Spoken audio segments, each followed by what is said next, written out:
اہم، حساس اور آج کے اعتبار سے جبکہ بلکہ تحریک عدم اعتماد کی بازگشت بھی سنائی دے رہی ہے، مجھ صحافت کے طالب علم کو اعزاز دیا کہ میں ایسے معتبر اور اتنے اہم فکری ذہنی طور پر مقام رکھنے والی شخصیت کی میزبانی کروں، جیسے شائق عثمانی صاحب نے ایک جج کی حیثیت سے، ایک لائر کی حیثیت سے ہیومن رائٹس کے لیے ان کی بڑی خدمات ہیں۔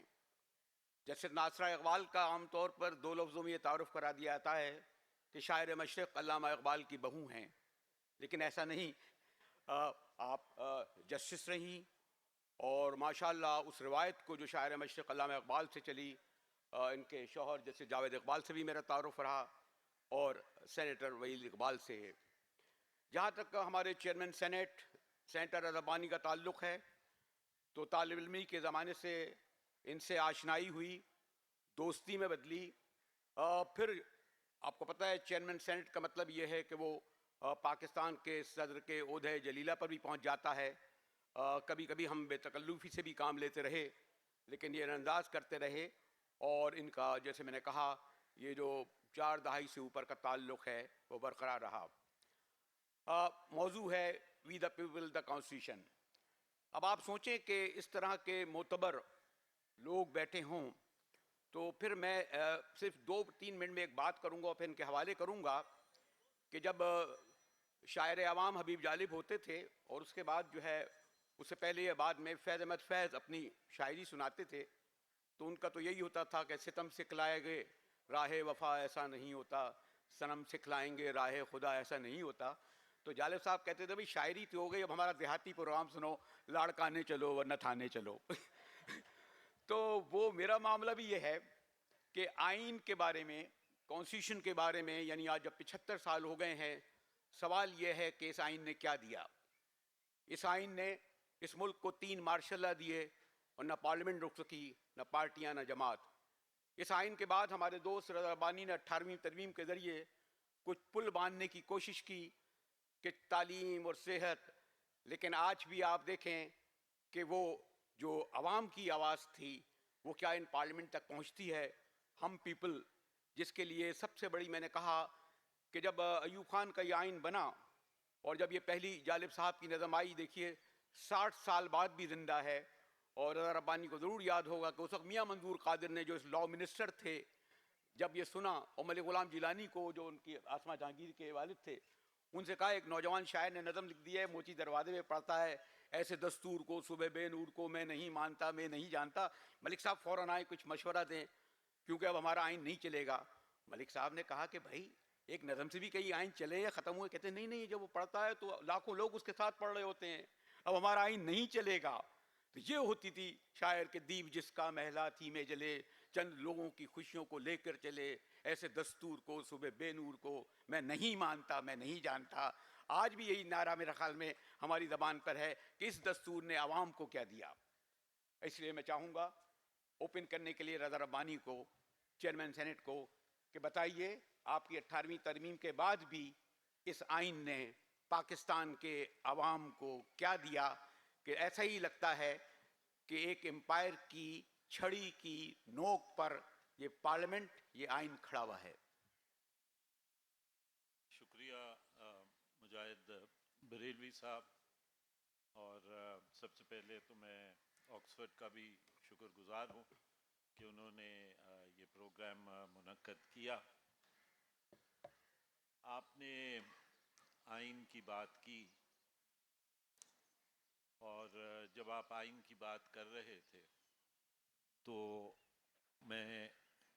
مجھے ایسے محسوس ہو رہا تھا کہ شاید جیسے میں سندھ کے کسی صحرا میں چل رہا ہوں اور شدت پیاس ہے، اور اس شدت پیاس کی وجہ سے پانی کا معراج مجھے سامنے نظر آتا ہے۔ تو میں سمجھتا ہوں کہ آئین کا بھی کچھ یہی سلسلہ ہے کہ اٹس اے معراج جو ہمارے سامنے اس وقت نظر آ رہا ہے۔ اور میں یہ اس لیے کہہ رہا ہوں کیونکہ میں یہ سمجھتا ہوں کہ جب ایکسیپشنز رول بن جائیں اور ہر یہ ممکن کوشش کی جائے کہ آئین کی جو مختلف دفعات ہیں ان کو اپنی پولیٹیکل ایکسپیڈینسی کے لیے استعمال کیا جائے، اور اس کے ساتھ ساتھ جب پاکستان کی ریاست یا پاکستان کی ملٹری اسٹیبلشمنٹ یہ سمجھے کہ آئین صرف پلاسٹسین کی طرح ہے and the nose made out of plasticine can be molded in any direction whenever one so desires and feels. تو اس وقت اگر ہم آئین کو الزام دیں کہ آئین نے ہمیں کچھ نہیں دیا تو میں سمجھتا ہوں کہ یہ مناسب نہیں ہے۔ اگر آپ آئین کی مختلف دفعات کو دیکھیں گے تو آپ کو یہ بات بڑے واضح طور پہ نظر آئے گی کہ پاکستان کا آئین وفاقیت، پارلیمانی نظام اور جمہوریت کے اوپر مبنی ہے۔ لیکن یہ افسوس کی بات ہے کہ اتنے سال گزرنے کے بعد پاکستان کے قیام کے ہم آج بھی اس وقت بھی اس بحث میں الجھے ہوئے ہیں کہ کیا پارلیمانی نظام پاکستان کو سوٹ کرتا ہے یا presidential form of government Pakistan کو سوٹ کرتا ہے۔ ہم آج بھی باوجود اس کے کہ پاکستان جب بنا اور قائد اعظم کے اگر آپ 14 نکات دیکھیں تو ان میں سے 7 نکات وفاقیت کے اوپر تھے، ہم آج بھی اس بات پہ سوچ رہے ہیں اور بضد ہیں کہ کسی طرح ایک سینٹرلائزڈ فارم آف گورنمنٹ کو ون یونٹ کے کوئی نہ کوئی شکل میں ریوائیو کیا جائے۔ تو ایسی صورتحال کے اندر جہاں پہ تمام تر سیاسی جماعتیں اور میری جماعت بالشمول کہیں اور دیکھ رہی ہوں، راولپنڈی کی طرف دیکھ رہی ہوں، وہاں پہ آئین بیچارہ کیا کر سکتا ہے؟ جی شائق عثمانی صاحب، ہمارے چیئرمین ہمارے دوست نے خود اعتراف کر لیا کہ ان کی جماعت سمیت پنڈی کی طرف دیکھ رہی ہوں۔ یہی سوال ہے نا کہ ہر کام میں ہم اگر کہیں شیشہ بھی ٹوٹ جائے تو کہتے ہیں اسٹیبلشمنٹ نے کروایا، لیکن ہمارے سامنے ہوتے ہیں کہ جب 64 لوگ جو ہے کھڑے ہوتے ہیں سنجرانی کے حاصل بدنجوں کے ساتھ، 2 گھنٹے بعد ہوتا ہے تو 14 لوگ چھوڑ کر چلے جاتے ہیں اور پور جو ہے حاصل باہر کھڑا ہوتا ہے۔ یہ کوئی وردی پہننے والے لوگ تو 14 نہیں تھے، یہ آپ ہی کے لوگ تھے جو آپ کے درمیان بیٹھے تھے، آپ ہی کے ساتھ تھے، لوگ جانتے ہیں۔ اور ایک نہیں، میں کئی مثالیں دیتا ہوں کہ جب جب آپ کی پولیٹیکل گورنمنٹ توڑی گئیں تو اس میں سہولت کار آپ کی پولیٹیکل پارٹیز بنی۔ آج جب یہ دونوں وکٹم بنی ہیں تو اب ان کو زیادہ یاد آتا ہے آئین اور اس کی پاسداری۔ شائق عثمانی صاحب،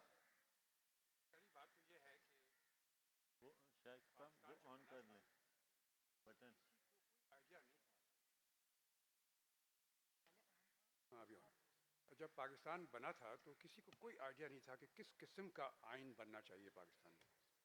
قائد اعظم صاحب بھی تھے،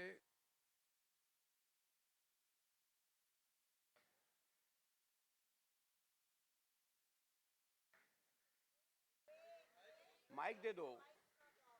ابھی ریسنٹلی آپ نے شاید دیکھا ہوگا، یہ ڈان میں لیٹسٹ ایڈیٹرز میں آیا تھا، یہ لیاقت مرچنٹ کا لاسٹ ایک لیٹر آیا تھا انتھولوجی، جنا انتھولوجی وغیرہ میں۔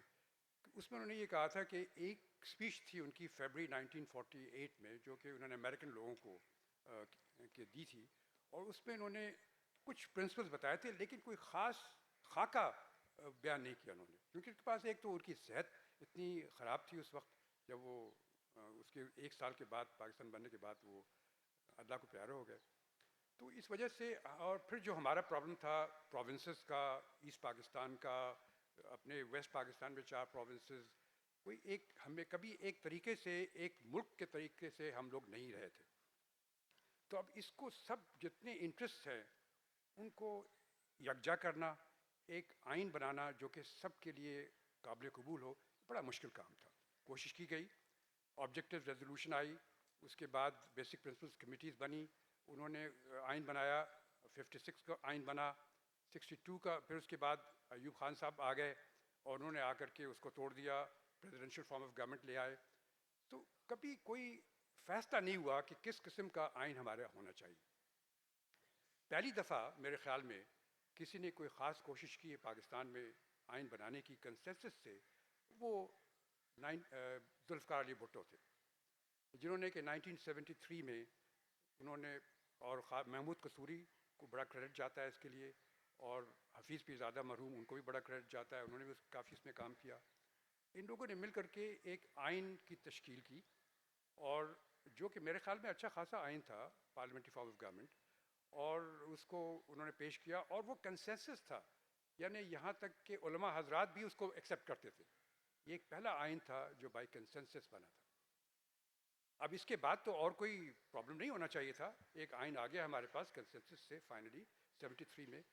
لیکن جس طرح رضا ربانی صاحب نے کہا کہ ہمارے ہاں چونکہ شروع سے ایوب خان جب کیبنٹ کے منسٹر بنے تھے، اس کے بننے کے بعد آرمی کا ہمیشہ کچھ نہ کچھ اثر رسوخ رہا ہے گورنمنٹ میں.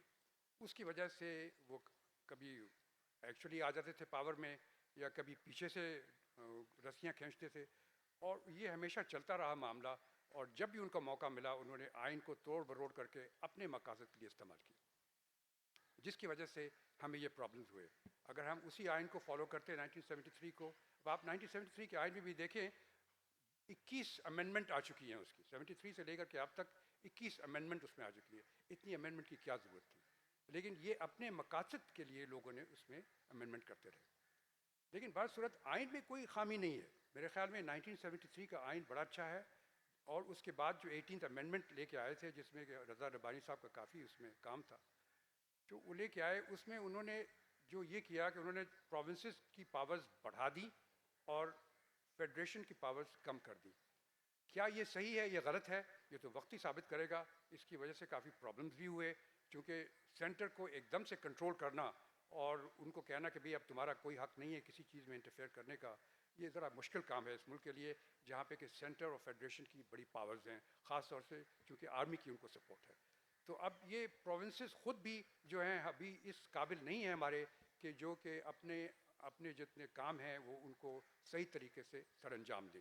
اور اس کی وجہ سے آپ دیکھتے ہیں کہ ہر دفعہ سینٹر کی انٹرفیئرنس ہوتی ہے پروونس کے کام میں، اور جس کی وجہ سے ہمارے پرابلمز ہوتے ہیں. تو ہمارا بیسک ایشو یہ ہے کہ سینٹر کی انٹرفیئرنس جو ہے پروونسز میں، اور پھر پروونس جو ہے اپنی پاورز جو ہیں اپنے لوکل باڈیز کو صحیح طریقے سے انہوں نے ڈیلیگیٹ نہیں کی، جس کی وجہ سے آج ہم لوگوں کو پرابلمز ہو رہے ہیں ہمارے ملک کے اندر. تو یہی تو جیسے ناصر اقبال سوال ہے کہ یہ آئین جو اپنے بانی یعنی ذوالفقار علی بھٹو کی حکومت نہیں، ان کو پھانسی دینے سے بھی نہیں بچا سکا. یہ آئین جو ہے جب ایک اور ڈکٹیٹر جسے آپ جب مشرف کہتے ہیں رخصت کرتا ہے تو اسے تو باقاعدہ سلوٹ دے کر رخصت کیا جاتا ہے. ایک پولیٹیکل ایک سویلین الیکٹڈ پرائم منسٹر پھانسی چڑھتا ہے، اور اگر ایک فوجی رخصت ہوتا ہے تو اسے سلوٹ دیا جاتا ہے. اس کا مطلب یہ ہوا کہ وہ 73 کا آئین تحفظ نہیں دے پایا اب پولیٹیکل یا سویلین الیکٹڈ گورنمنٹس کو. جیسے صاحبہ اس میں قصور کس کا زیادہ ہے؟ بسم اللہ الرحمن الرحیم. بہت شکریہ آپ کا بریلوی صاحب اور آکسفورڈ یونیورسٹی کا بھی کہ انہوں نے بحال کیا ہے یہ سارا سلسلہ، اور کافی لوگ آ رہے ہیں. میں سمجھتی ہوں اس طرح کی اگر محفلیں ہوتی رہیں تو لوگوں میں شعور آتا ہے. ہمارا سب سے بڑا مسئلہ ہے آئین تو بن گیا کنسنسس 73 میں، اس کو پڑھتا کون ہے؟ جو بھی ہمارے آ جائیں یہاں منتخب نمائندے، پہلے میرا خیال ہے 15 دن ان کو آئین میں سبق دینا چاہیے. اور یہ نہیں کہ نیشنل ڈیفنس کالج میں ہو، پڑھے کہ آئین کی کیا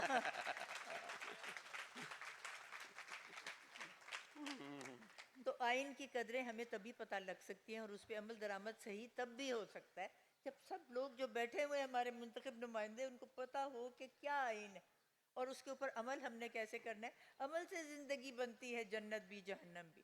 اب جس وقت آئین پہ صحیح عمل نہ ہو رہا ہو، اور میں سمجھتی ہوں ربانی صاحب نے جو 18ویں ترمیم کی اور وفاق کے بہت سے لے لیے اختیارات اور صوبوں کو دیے، وہ بھی ضروری تھے، اور ہمارا وفاقی نظام جس طریقے سے ہے فیڈرل گورنمنٹ، یہ بھی ضروری تھا، کیونکہ ہمارے جو صوبے ہیں ان میں بہت ساری اپنی روایتیں ہیں، اپنے طور طریقے ہیں، اپنی زبانیں ہیں، اپنی ایتھنیسٹی ہے، تو ان کو ایک جگہ مقید کر دینا جو ہے یونٹری فارم آف گورنمنٹ میں، وہ مناسب ہی نہیں، اور نہ اس سے کوئی نتیجہ نکلے گا مثبت۔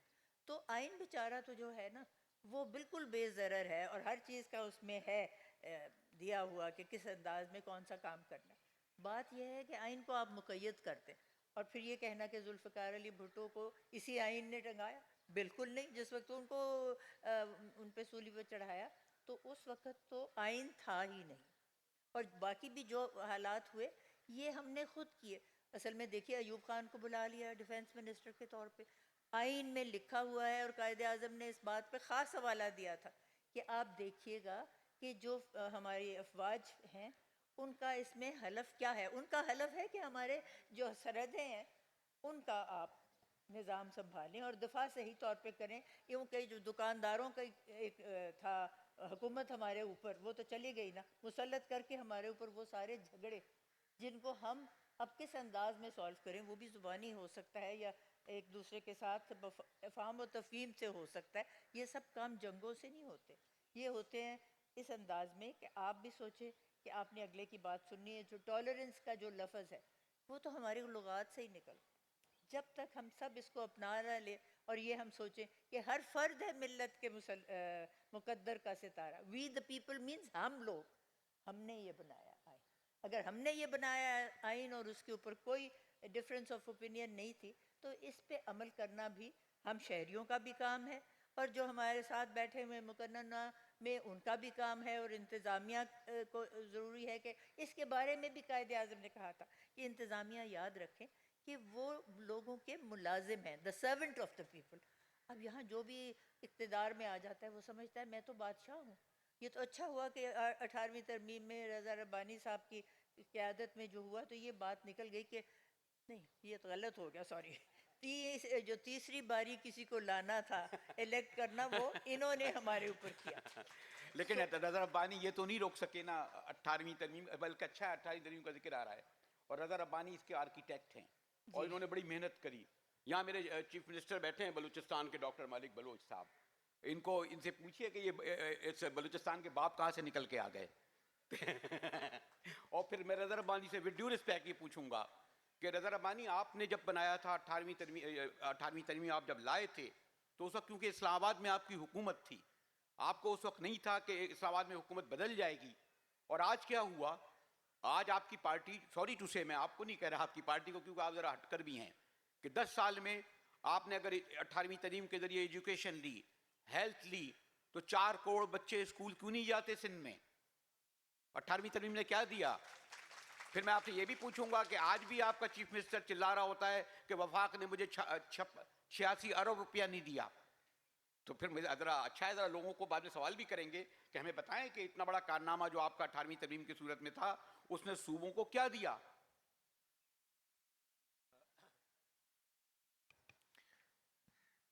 مجاہد صاحب، جو آپ نے باتیں کی ہیں وہ ایک حد تک درست ہیں، لیکن اس کے پیچھے ایک پس منظر بھی ہے، اور وہ پس منظر اگر آپ ڈاکٹر مالک سے پوچھیں، کیونکہ وہ بھی اس کمیٹی کے اور ٹیم کے حصہ تھے جس نے 18ویں ترمیم کو جو ہے ڈرافٹ کیا اور پھر فائنلی پاس کیا اور حاصل بھی اس میں موجود تھے۔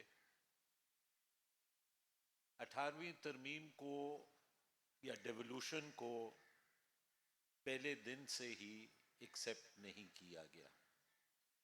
جو ایک سینٹرلسٹ مائنڈ سیٹ ہے جو اکراس پارٹی لائنز ہے، کسی ایک سیاسی جماعت میں نہیں ہے، اکراس پارٹی لائنز ہے، اس نے ہر وہ ممکن کوشش کی کہ 18ویں ترمیم کی جو ڈیولوشن ہے اس کو کسی نہ کسی طریقے سے پہلے تو روکا جائے، اور اگر روکا نہ جائے تو پھر اس کو کسی نہ کسی طریقے سے سبورٹ کیا جائے. اور اس میں سب سے زیادہ جو ریزسٹنس آئی وہ جو ہم نے ڈیوالو کیا ایجوکیشن میں کریکولم اور سلیبس کو. اور یہاں تک اب میں یہ بات کہہ بھی سکتا ہوں کہ یہاں تک اس کی اپوزیشن تھی کہ ہمارے اپنے لوگوں نے جو مختلف این جی اوز یا مختلف باہر کی تنظیمیں جو فنڈنگ کرتی ہیں ایجوکیشن میں، ان کے پاس بھی گئے اور ان سے بھی کہا کہ آپ دباؤ ڈالیں کہ یہ دو چیزیں جو ہیں وہ ڈیوالو نہ ہوں. لہٰذا ایک سلسلہ جاری رہا ہے. جہاں تک فنڈز کے منتقلی کا تعلق ہے تو آپ دیکھیں کہ این ایف سی ایوارڈ جو آئین ہے وہ آرٹیکل 160 کے تحت کہتا ہے ہر 5 سال کے بعد این ایف سی ایوارڈ جو ہے وہ آئے گا. لیکن اب غالباً 11 یا 12 سال گزر چکے ہیں اور این ایف سی ایوارڈ ابھی تک نہیں آیا. جو اصل جھگڑا پاکستان کی اسٹیبلشمنٹ کا 18ویں ترمیم کے ساتھ میرے نقطۂ نظر سے ہے وہ فنڈز کے اوپر ہے، کیونکہ وہ یہ محسوس کرتے ہیں that the cake at the federation is shrinking, and when the cake in the federation begins to shrink, that means that there would be an effect on the defense budget and on other expenditures related to them. لہٰذا کسی نہ کسی طریقے سے جو funding صوبوں کے پاس گئی ہے اس کو واپس وفاق میں لانے کی کوشش ہے، اور پیپلز ویلفیئر کے لیے نہیں ہے. اگر پیپلز ویلفیئر کے لیے ہو تو میں شاید ان کے ساتھ کھڑا ہوں، لیکن وہ دیگر چیزوں کے لیے ہے. وہ جو اوور آل پرسپیکٹو ہے ڈیفینس بجٹ کے بارے میں کہہ رہے ہیں آپ ریاست کا، کیا؟ وہ اس کے لیے ہے. ڈیفینس بجٹ پہ کہہ رہے ہیں آپ؟ میں نے تو آپ سے کہا، میں نے نام لیا ڈیفینس بجٹ کا کہ ڈیفینس میں تو بجٹ دوبارہ کہلوانا چاہ رہا تھا. میرا خیال ہے آپ چاہ رہے ہیں کہ اس کے بعد میں مسنگ پرسن ہو جاؤں. نہیں، آپ کے لیے شائق عثمانی صاحب بیٹھے ہیں. جی، لیکن ایک بات ہے شائق عثمانی صاحب، ود ڈیو ریسپیکٹ اگین، کیونکہ میں جب رضا رحمانی کے اس کے ساتھ گفتگو کرتا ہوں، نہیں، ان کی ایک الگ پبلسٹی ہے. فنڈ آئے آپ کے پاس، لیکن لوگ یہ پوچھنا چاہتے ہیں کہ وہ فنڈ جو ہیں وہ مالیوں اور فالودہ والوں کے پاس چلے جاتے ہیں. فنڈ کا مسئلہ نہیں ہے، جو فنڈ بھی آیا تو اس فنڈ کا ہمیں وہ نہیں ملتا. شائق عثمانی صاحب ایسا بھی تو ہے نا.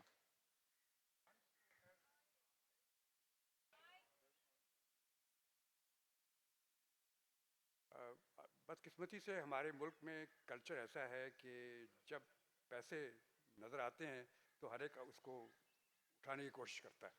یہ ایک ہمارا طور طریقہ ہے اس ملک کا. جو مرضی کر لیں، جو باتیں کر لیں اور جیسے جو نظام لے آئیں، یہ تو چلتا رہے گا معاملہ. ہماری پریزیڈنٹ حکومت بڑی کوشش کر رہی ہے کہ کرپشن ختم کرے، لیکن آپ دیکھیں اس کا کوئی طریقہ نظر نہیں آ رہا. تو بات فنڈز کی نہیں ہے، بات یہ ہے کہ جو کانسٹیٹیوشنل پروویژنز ہوتی ہیں اس کا خاص فنڈ سے کوئی تعلق نہیں. With all due respect to Raza Rabbani صاحب، کانسٹیٹیوشنل پاورز کی بات ہے کہ کتنی پاورز پروونس کے پاس ہیں، کتنی پاورز فیڈریشن کے پاس ہے. وہ کس طرح سے یوز ہوتی ہیں. جس طرح ہم آگے بڑھتے جائیں گے اور ہمارے حالات اگر بہتر ہوئے تو شاید یہ فنڈز کا معاملہ طے ہو جائے گا. پاورز کی بات ہے. اب دیکھیے، اگر آپ پاورز پروونسز کو دینا چاہتے ہیں تاکہ پاور جو پروونسز جو ہیں وہ پاور ڈسٹریبیوٹ ہو، فیڈریشن کے پاس نہ ہو، بڑا اچھا آئیڈیا ہے. لیکن پھر پروونسز کے اندر بھی تو پاورز آگے ڈسٹریبیوٹ ہونے چاہیے، کیونکہ اب ہر صورت یہ 22 کروڑ کا آدمیوں کا ملک ہے، 22 کروڑ لوگوں کا. اور سندھ میں دیکھیں، پنجاب میں دیکھیں، بے انتہا آبادی ہے. اب اس میں جب تک کہ آپ پروونسز جو ہیں وہ اپنی پاورز ڈیلیگیٹ نہیں کرتے، ضلع لیول پر، تحصیل لیول پر ہر ایک کو موقع ملنا چاہیے، جب تک یہ نہیں ہوگا تب تک یہ 18th امینڈمنٹ بیکار رہے گی. اور ہو رہا ہے، دیکھا جا رہا ہے. اب آپ دیکھیں کہ اب آپ انگلینڈ میں دیکھیں، ایک جو ان کی جو یونین کاؤنسلز وغیرہ ہیں وہ اتنی پاورفل ہوتی ہیں، ہر ایک کام خود کرتی ہیں، کسی کو پتہ ہی نہیں ہوتا کیا ہوتا ہے. گورنمنٹ کو تو پتہ ہی نہیں ہے اس کے متعلق. لیکن یہاں یہ نہیں ہے، یہاں ہر ایک چیز چیف منسٹر کرے گا.